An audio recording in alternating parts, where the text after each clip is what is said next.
A las 11:47 p.m. del 29 de mayo de 1943, el capitán James Hartwell subió a la cabina de su B-7 en la RAF Allenbury, observando a la tripulación de tierra cargar la última cinta de munición calibre 150 en la 17ª posición de armas del bombardero modificado. 26 años de edad, 42 misiones de combate, 0 experiencia, con lo que estaba a punto de volar.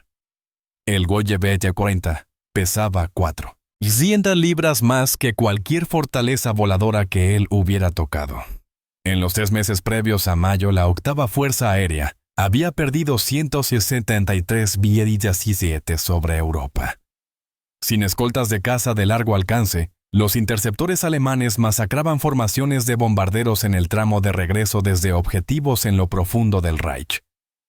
Focke-Wulfs 190 atacaban desde las 12 en punto alto, donde las ametralladoras de morro del B-17 no podían seguirlo bastante rápido. Measurement 109 se lanzaban en picado a través de las formaciones, rematando a los rezagados que se quedaban atrás.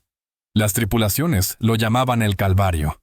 La mitad no llegaba a cumplir 25 misiones. La solución parecía obvia si los cazas no podían escoltar a los bombarderos hasta Alemania, y de vuelta convierte un bombardero en un caza.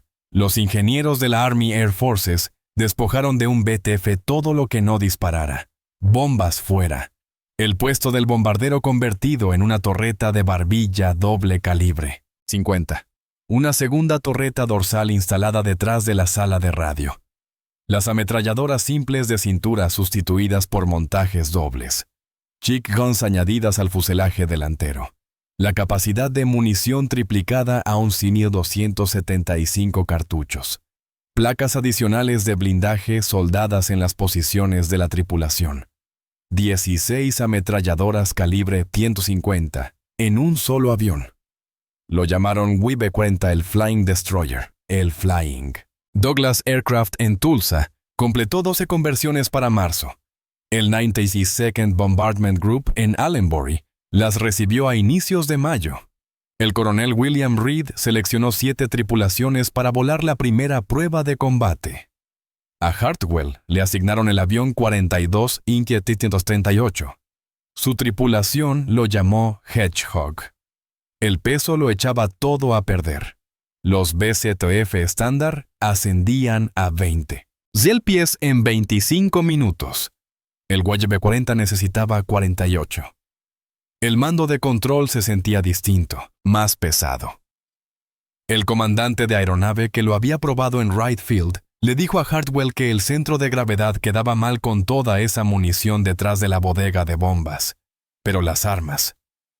Hartwell nunca había visto semejante potencia de fuego en un bombardero.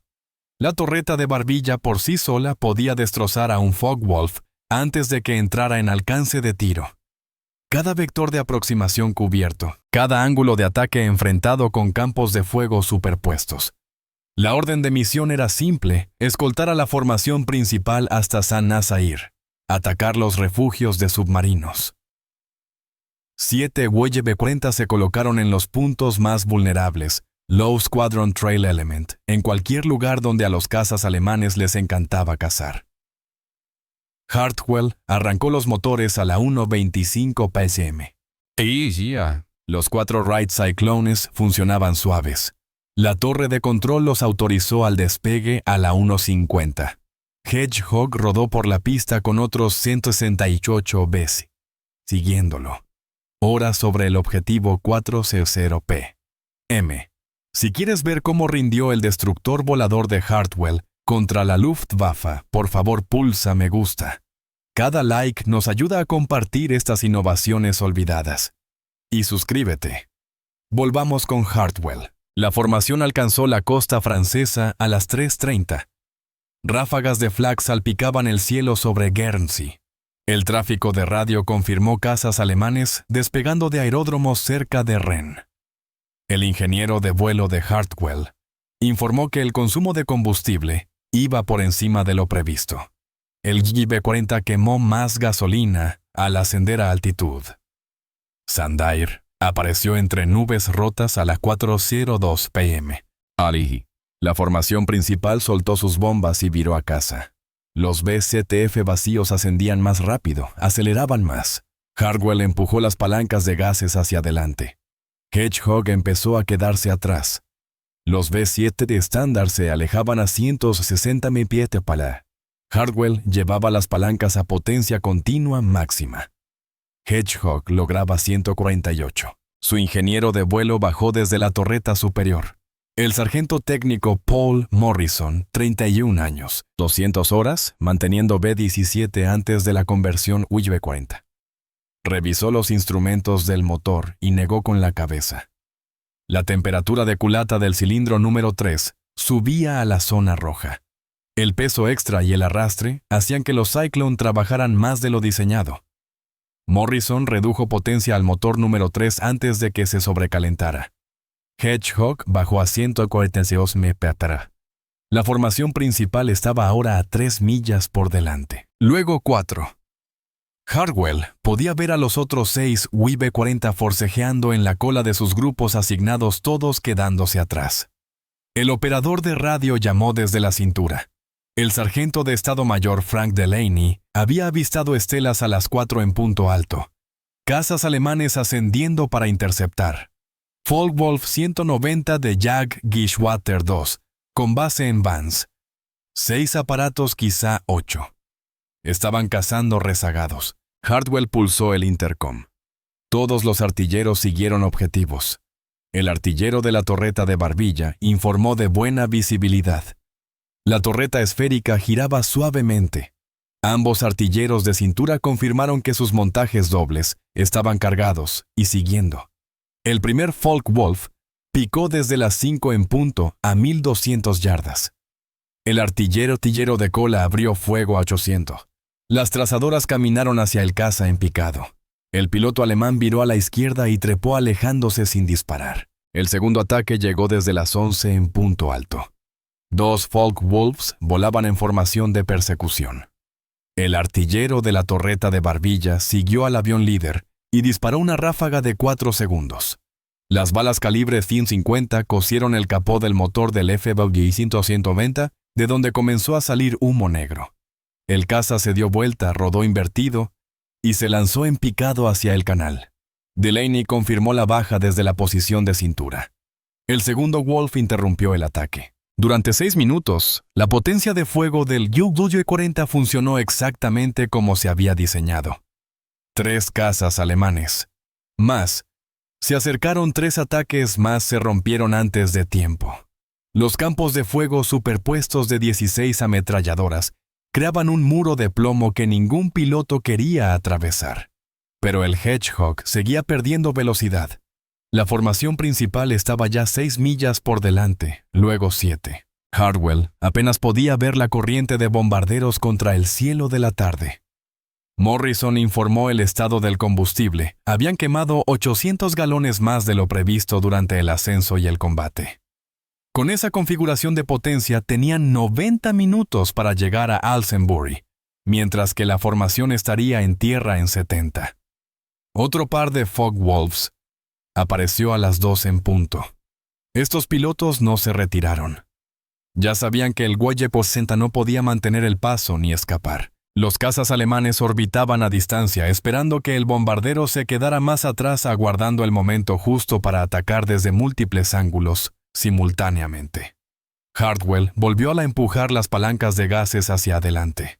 La temperatura del motor número 3 subió de nuevo a la zona roja. Morrison miró el indicador y no dijo nada. El bombardero escolta con 16 cañones se había convertido en el blanco que debía proteger. El ataque llegó a las 4:43 p.m. 3 Focke-Wulfs, desde diferentes vectores, alto a la derecha, bajo a la izquierda, y de frente a las 12 en punto. Hardwell no podía evadir. El UV-40 giraba como un tren de carga con todo ese peso. Mantuvo el rumbo y la altitud. Sus artilleros abrieron fuego al mismo tiempo. La torreta de barbilla siguió el ataque frontal, la superior. Giró a la derecha, la esférica rotó a la izquierda, y ambos artilleros de cintura dispararon por las ventanas opuestas. Las vainas vacías cayeron en cascada dentro del fuselaje. El avión se sacudió por el retroceso combinado de 8 ametralladoras, disparando a la vez. La cabina del caza líder se rompió. El avión alemán rodó a la derecha y cayó dejando una estela de humo. El atacante alto se retiró temprano, pero el bajo continuó su carrera y disparó una ráfaga de 2 segundos. Proyectiles de cañón de 20 milímetros perforaron el ala derecha del Hedgehog, rompiendo una línea hidráulica. El artillero de cintura informó que el fluido salpicaba la ventana. Delaney gritó: «El daño falló el sistema hidráulico del tren de aterrizaje derecho. Tendrían que bajarlo manualmente si lograban regresar». Morrison revisó el combustible 72 minutos hasta Allenbury, con la potencia actual. La formación estaba 8 millas adelante y alejándose. Estaban solos sobre la Francia ocupada con cazas alemanes merodeando. La radio crepitó otra tripulación de V-40 del 305, o grupo de bombardeo el capitán Richard Hayes, en el avión 42-57-41. Su nave también se había quedado atrás. 2 Taurus separados de la formación, ambos luchando por mantener la velocidad y consumiendo combustible más rápido de lo planeado. Hayes sugirió reunirse. El fuego combinado de 32 armas podría mantener a raya a los alemanes. Hardwell estuvo de acuerdo. Hayes descendió desde 21.000 pies hasta 19.500 para igualar la altitud del Hedgehog. Los Fallwolves orbitaban más amplio ahora, 4 visibles, quizás 6. No atacaban a 2 cañoneras volando en formación suelta, pero tampoco se marchaban.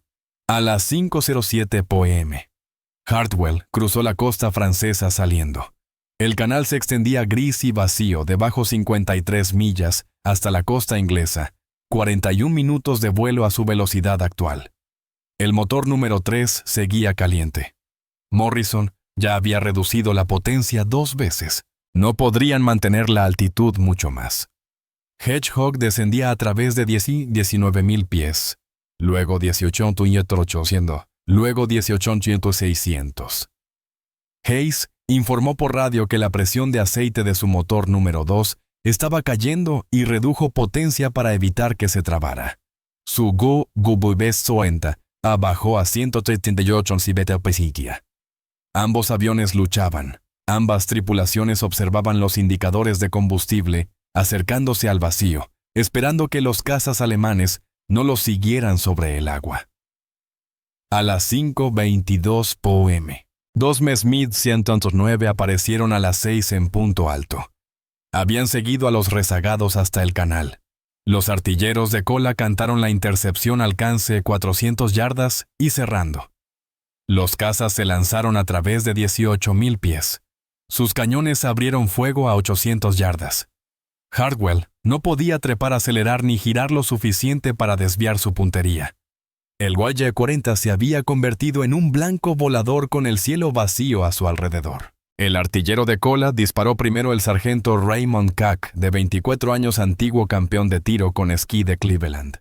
Nunca había seguido blancos tan rápidos. El Messerschmitt 109 líder se cerró a 600 yardas. Cack caminó sus trazadoras por el cielo vacío. El piloto alemán zigzagueó a la izquierda y derecha, descendiendo 20 grados. Sus compañeros lo siguieron, y ambos abrieron fuego a 400 yardas. Los proyectiles de cañón destrozaron la sección de cola del Hedgehog. Una ronda explotó en el estabilizador horizontal. Otra bala atravesó el fuselaje a unos 60 centímetros detrás de la posición de Cack. El avión se estremeció. Hardwell sintió que los controles se volvían blandos. Morrison subió para inspeccionar los daños. Los cables del elevador seguían intactos, pero el mecanismo del trim tab estaba atascado. Hardwell tendría que pelear con el mando de control todo el camino de regreso a Inglaterra. Los Messerschmitt subieron para otro ataque. El Y-50 de Hayes abrió fuego con todas las torretas dorsales. La potencia de fuego combinada de ambas cañoneras llenó el cielo de trazadoras. Los cazas alemanes viraron a la izquierda y subieron de nuevo para recuperar altitud. A las 5:31 p.m., 4 Republic P-47 Thunderbolts aparecieron desde el noreste, cazas de escolta de largo alcance que regresaban de una patrulla sobre Bélgica. Habían escuchado las transmisiones de radio sobre los rezagados bajo ataque. Los Thunderbolts se lanzaron sobre los Messers y los pilotos alemanes, al verlos venir, giraron hacia el este rumbo a Francia. Los P-47 no los persiguieron. Se formaron junto a ambos JB-40 y sacudieron las alas escoltándolos hasta la costa inglesa. Hardwell revisó el combustible. Quedaban 37 minutos a la potencia actual, 29 millas hasta la línea de costa. Llegarían por poco, pero el concepto estaba roto. Ahora lo veía claro, el JB-40 funcionaba perfectamente como plataforma de armas. 16 ametralladoras calibre .50 podían destrozar cualquier casa que se acercara, y la torreta de barbilla había cambiado por completo la ecuación de los ataques frontales. Pero el peso lo hacía inútil cuando los B-17 estándar soltaban sus bombas, subían más rápido y volaban más alto. El JB-40 seguía cargando con 11.000 cartuchos, unas 4.000 libras extra, que los arrastraban haciéndolos más lentos, convirtiéndolos en blancos en vez de protectores. Hayes transmitió por radio a las 5:47. Su motor número 2 se había trabado. Presión de aceite cero. Había emplumado la hélice. Su JB-40 descendía por debajo de los 15.000 pies con 3 motores. Morrison hizo los cálculos. Hayes no llegaría a Alconbury, quizá ni siquiera a Inglaterra. El consumo de combustible con 3 motores era demasiado alto. La costa inglesa apareció a las 5:53 pm. Hayes apuntó al primer aeródromo que pudo ver, Reeve Manston, en la península de Kent. Llamó a la torre y declaró emergencia. Le autorizaron el aterrizaje inmediato. Hardwell observó cómo el JB-40 de Hayes se alejaba descendiendo hacia el campo de emergencia. Una cañonera cojeando a casa con 3 motores, otra dañada y apenas controlable. Ambas necesitarían grandes reparaciones antes de volar de nuevo. A las 6:00 m, el Hedgehog aterrizó en Allenbury. Hardwell bajó el tren de aterrizaje manualmente. El principal derecho encajó con 15 segundos de sobra antes de tocar tierra. Las cuadrillas de tierra contaron 16 agujeros de bala en el fuselaje, una línea hidráulica seccionada, un trim tab atascado y un estabilizador horizontal dañado. El coronel Reed lo esperaba en la plataforma. Quería la evaluación de Hardwell, de inmediato la primera prueba de combate del concepto JB-40. El destructor volador que debía proteger a las formaciones de bombarderos hasta Alemania y de vuelta. Hardwell apagó los motores y bajó. Su traje de vuelo estaba empapado de sudor. Las manos aún le temblaban tras luchar con los controles durante hora y media. Miró a Reed y dijo 3 palabras que pondrían fin al programa. No puede mantener el paso. Reed ordenó 7 misiones más. Quizá la primera fue una anomalía, quizá otras tácticas funcionarían, quizá colocando los JB-40 de manera distinta en la formación se resolvería el problema de velocidad. La segunda misión despegó el 15 de junio hacia Lama. Volaron 4 JB-40. Los 4 se quedaron atrás tras soltar las bombas. La tercera, el 22 de junio, atacó la planta de caucho sintético IG Farben en Halls 11. JB-40. Enviados 1 perdido por flak y cazas. Los 10 restantes regresaron horas después de que la formación principal aterrizara. Los ingenieros en el depósito de Abbott's Ripton intentaron modificaciones, ajustaron las alimentaciones de las ametralladoras de cintura, cambiaron los procedimientos de carga de munición, movieron peso hacia adelante para corregir el centro de gravedad. Nada funcionó. El problema fundamental seguía un B-17F. Con bombas pesaba 65.000 libras al despegar y 48.000 después de soltarlas. El JB-40 despegaba con 68.000 y tras el combate aún pesaba 64.000. 4.000 libras de armas y munición que no podían arrojarse. El 28 de junio, 6 JB-40 atacaron Sandaire de nuevo. Reclamaron un caza alemán destruido. Todos los 6 se quedaron atrás en el regreso. Una tripulación informó haber estado sola sobre Francia durante 43 minutos. Estar solo significaba ser vulnerable. El avión diseñado para proteger bombarderos necesitaba protección él mismo. La octava Fuerza Aérea recopiló estadísticas tras las misiones no de combate 48. Salidas, 5 cazas alemanes, confirmados 2 probables. Un Gibekut 40 perdido. Cada avión se había rezagado de su formación después de la suelta de bombas. Distancia media de separación 7 millas. Tiempo medio solo sobre territorio enemigo 38 minutos. El jefe de cazas de la Luftwaffe, Adolf Galland, revisó los informes de inteligencia. Los pilotos alemanes habían comprendido pronto a los Gibekut 40, bombarderos fuertemente armados, distintos a los demás, con torretas adicionales visibles desde cualquier ángulo y sin compuertas de bodega de bombas. Volaban en las posiciones más vulnerables. Después de que la formación soltaba las bombas, los Gibekut 40 se convertían en rezagados, y los cazas alemanes concentraban sus ataques en los rezagados. La evaluación de Galland fue brutal. Las bajas que lograban los Gibekut 40 eran insignificantes, no valían el costo. Sus pilotos preferían atacar a los destructores voladores, en lugar de evitar los blancos fáciles que no podían escapar. El 29 Comibus 29 de julio, los 2 últimos Gibekut 40 volaron su misión de combate final. Objetivo: los astilleros de U-Boot en Kiel. Ambos aviones se quedaron atrás.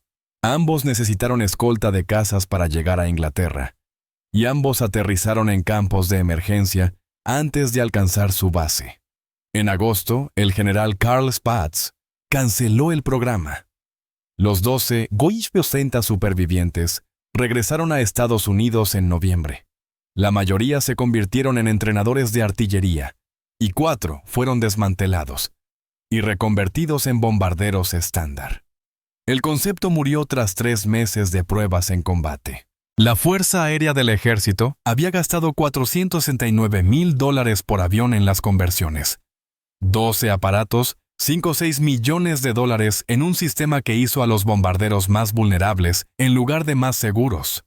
Pero una parte del IB-40 sobrevivió, una innovación que funcionó a la perfección, la modificación que salvaría a miles de tripulaciones antes de que terminara la guerra. Los ingenieros de Wright Field estudiaron cuidadosamente los informes de combate y notaron algo: cada IB-40 que se enfrentó a cazas desde el frente detuvo el ataque. La torreta de Barbilla lo cambió todo: 2 ametralladoras calibre .50 disparando hacia adelante con un campo de tiro despejado sin problemas de convergencia ni puntos ciegos a las 12 en punto altas. Ese diseño de torreta pasó inmediatamente a Boeing. La torreta Bendix de Barbilla del programa OIB-40 entró en producción en septiembre de 1943. Boeing la designó como Bendix Model A2 ametralladoras Browning M2.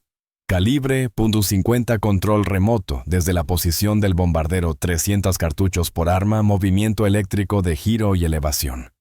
Douglas Aircraft instaló la torreta en los últimos 86 B-17 DL salidos de la línea de montaje. Esos bombarderos fueron enviados a Inglaterra en octubre, y las tripulaciones la llamaron la respuesta a los ataques de las 12 en punto altas. Antes de la torreta de Barbilla, los cazas alemanes atacaban las formaciones de B-17 directamente de frente. El bombardero solo tenía 2 ametralladoras laterales en el morro, con campo de tiro y movimiento limitados. Los pilotos alemanes volaban directamente hacia los bombarderos y disparaban sus cañones a través del hueco en la cobertura defensiva. Los Focke-Wulf 190 habían derribado más B-17 mediante ataques frontales que por cualquier otro método. La torreta de Barbilla eliminó ese hueco, cobertura total hacia adelante. El bombardero seguía a licazas atacantes. A través de una mira simple, presionaba el botón de disparo, y las 2 ametralladoras calibre .50 convergían a 400 yardas. Los pilotos alemanes, acostumbrados a las pasadas frontales, se encontraron de repente con un fuego concentrado que no podían evitar. Los informes de combate de noviembre mostraron el cambio: el 91.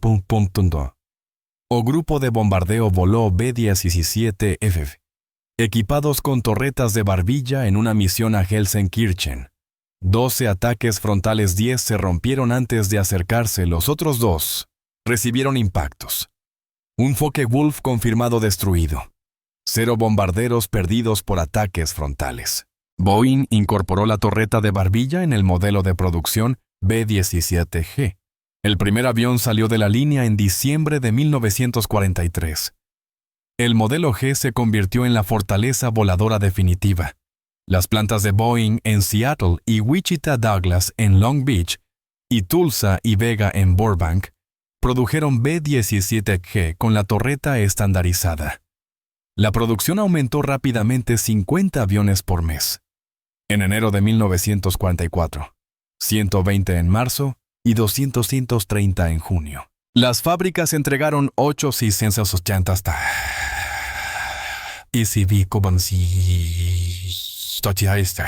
antes de que la producción terminara en abril de 1945. Cada uno de esos aviones llevaba la torreta de barbilla nacida del fallido programa YB-40. El 303O grupo de bombardeo pasó a B-17G en febrero de 1944, reduciendo sus pérdidas por ataques frontales del 12% al 30%. El 369O grupo informó cifras similares del 11% al punto del 384. O registró sus datos cuidadosamente antes de las torretas de barbilla 43. Bombarderos perdidos por ataques frontales en 6 meses. Después 14 en 12 meses. Los estadísticos de la 8ª Fuerza Aérea calcularon el impacto total. La torreta de barbilla redujo las pérdidas de bombarderos por ataques frontales en un 71% en todos los grupos, misiones y teatros. Para el Día de la Victoria en Europa, el B-17 equipaba 26 grupos de bombardeo pesado en Europa, 4 en Italia y 2 en el Pacífico. 32 grupos en total, cada uno con 48 aviones por misión estándar. 1. 510 en combate simultáneamente. El programa YB-40 duró 3 meses, voló 48 misiones de combate, reclamó 5 cazas alemanes, costó $6 millones y fracasó por completo como concepto de escolta. Pero la torreta de barbilla de esas 12 cañoneras fallidas voló en 880 fortalezas volantes. Protegió a sus tripulaciones en más de 290,000 salidas de combate y salvó a unas 300 tripulaciones que habrían muerto en ataques frontales sin ella. El destructor volador murió, pero su innovación vivió. Y la torreta de barbilla no fue la única innovación del YB-40 que sobrevivió. Los ingenieros, al estudiar los informes de combate, descubrieron otras 2 modificaciones que resolvieron problemas reales. Las posiciones de las ametralladoras de cintura escalonadas en los B-17F estándar eran un problema. Ambos artilleros de cintura estaban justo frente a frente, peleaban por espacio, se golpeaban durante los ataques desde ángulos de haz y se limitaban mutuamente el campo de tiro. Las imágenes de combate mostraban a los artilleros bloqueándose físicamente mientras seguían objetivos que se movían rápido. El YB-40 había adelantado la posición del artillero derecho unos 76 centímetros, creando una configuración escalonada. Cada artillero tenía espacio para moverse para girar completamente su arma sin más choques durante el combate. Boeing incorporó las posiciones escalonadas en el B-17G. Los artilleros de cintura informaron un 40% más de campo de fuego efectivo, menos atascos por recargas apresuradas y mejor coordinación durante ataques simultáneos desde ambos lados.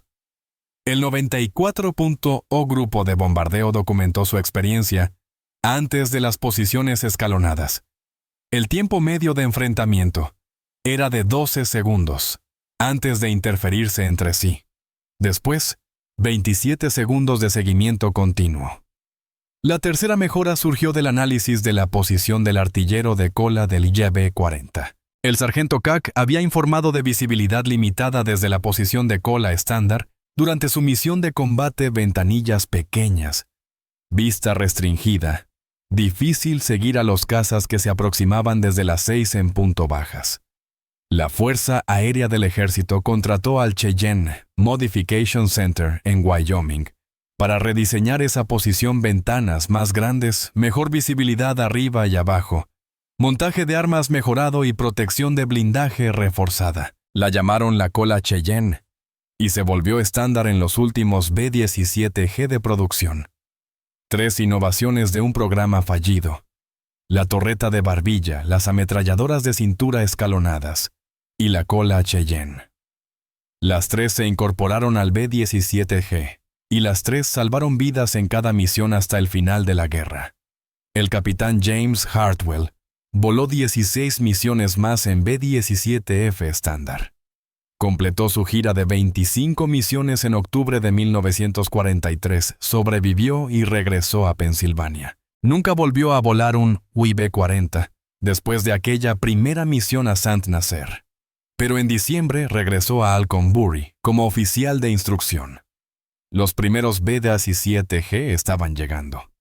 Observó a las tripulaciones caminar alrededor de los nuevos bombarderos, señalando la torreta de barbilla, preguntando cómo funcionaba, de dónde provenía. Hartwell les contó sobre el UIB-40, el destructor volador que no podía mantener el paso, la cañonera, que se convirtió en blanco el programa de 3 meses, que fracasó tan rotundamente que fue cancelado antes de terminar el verano. Luego les mostró la torreta, explicó cómo el bombardero la operaba, demostró el campo de fuego y los guió por el procedimiento de carga de munición. Las tripulaciones escucharon atentamente. Comprendieron que la torreta que los protegería provenía de un avión que había fracasado, un error costoso de 5 o 6 millones de dólares. Un sistema de armas que solo sobrevivió 3 meses de pruebas de combate. Un piloto le preguntó a Hartwell si el UIB-40 había valido la pena el dinero. El esfuerzo, las tripulaciones que volaron esos 12 aviones al combate sabiendo que se quedarían atrás. Hartwell miró al B-17G, en la plataforma la torreta de barbilla brillando bajo la débil luz inglesa. Pensó en los ataques frontales en los Focke-Wulf zambulléndose sobre las formaciones a las 12 en punto altas, en los bombarderos que por fin tenían un arma capaz de detenerlos. Pensó en los 680 bombarderos que llevarían esa torreta antes de que terminara la guerra. Valió la pena, dijo. Cada misión, cada dólar, cada agujero de bala en el fuselaje del Hedgehog. El UIB-40 nos enseñó a fallar hacia adelante. La última misión del UIB-40 se voló el 29 de julio de 1943. En agosto el programa fue oficialmente cancelado. En noviembre los 12 aviones supervivientes habían regresado a Estados Unidos. La mayoría se convirtieron en entrenadores, algunos fueron desguazados. Uno terminó en una escena de desguace en la película de 1946 The Best Years of Our Lives. Ningún UIB-40 sobrevivió a la guerra. Intacto, ningún museo los conservó. Ningún proyecto de restauración los trajo de vuelta. El destructor volador desapareció de la historia. Pero su innovación vivió en todas partes, en cada B-17G, que voló sobre Europa, en cada tripulación que sobrevivió a un ataque frontal, en cada piloto que completó sus 25 misiones, porque un Focke-Wulf se retiró temprano, cuando las trazadoras de la torreta de barbilla encontraron su blanco. La octava Fuerza Aérea voló más de 290.000 misiones de combate con B-17G. La torreta de barbilla disparó en combate en aproximadamente 114.000 de esas misiones. Las estimaciones conservadoras sugieren que evitó directamente 300 pérdidas de bombarderos, es decir, 23.000 tripulantes que regresaron a casa. El Museo Nacional de la Fuerza Aérea de Estados Unidos en Dayton exhibe un B-17G, número de cola 4483514, llamado Shoo Shoo Shoo Baby, restaurado a condición de vuelo. La torreta de barbilla brilla bajo las luces del museo. Una placa menciona que era equipo estándar en todos los modelos G. La placa no menciona al UIB-40, no explica de dónde vino la torreta. No cuenta la historia de los 12 aviones que fracasaron tan completamente, que su programa duró solo 3 meses. La historia recuerda los éxitos del B-17G, que ayudó a ganar la guerra, la fortaleza volante que se convirtió en un ícono. El bombardero que podía soportar daños tremendos y aún así, traer a sus tripulaciones de regreso a casa. La historia olvida los fracasos el jet Bombardier 40, que no podía mantener el paso, el error de 5 o 6 millones de dólares. El destructor volador que necesitaba protección, en lugar de proporcionarla. Pero los fracasos enseñan lecciones que los éxitos nunca pueden. El Goji B-40 demostró que las buenas ideas mal ejecutadas aún contienen buenas ideas, que los errores costosos pueden generar innovaciones invaluables, que 3 meses de pruebas de combate pueden producir mejoras que duran años. Los ingenieros de Boeing no vieron al Goji B-40 como un fracaso, lo vieron como investigación. Tomaron lo que funcionó y corrigieron lo que no. La torreta de barbilla funcionó. El peso extra no. Así que conservaron la torreta y eliminaron el peso. Simple, eficaz, salvavidas. Si esta historia te conmovió como a nosotros, hazme un favor, pulsa el botón de me gusta. Cada me gusta le dice a YouTube que muestre esta historia a más personas. Suscríbete y activa las notificaciones. Estamos rescatando historias olvidadas de archivos polvorientos cada día. Historias de ingenieros pilotos y tripulaciones que convirtieron fracasos en victorias. Innovación real, heroísmo real. Deja un comentario ahora mismo y cuéntanos desde dónde nos ves. Nos vemos desde Estados Unidos, Reino Unido, Canadá, Australia. Nuestra comunidad se extiende por todo el mundo.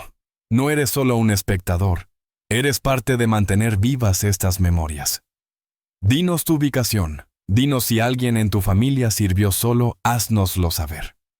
Gracias por mirar y gracias por asegurarte de que las tripulaciones del Goji B-40 no desaparezcan en el silencio. Fallaron de manera espectacular, pero su fracaso salvó miles de vidas.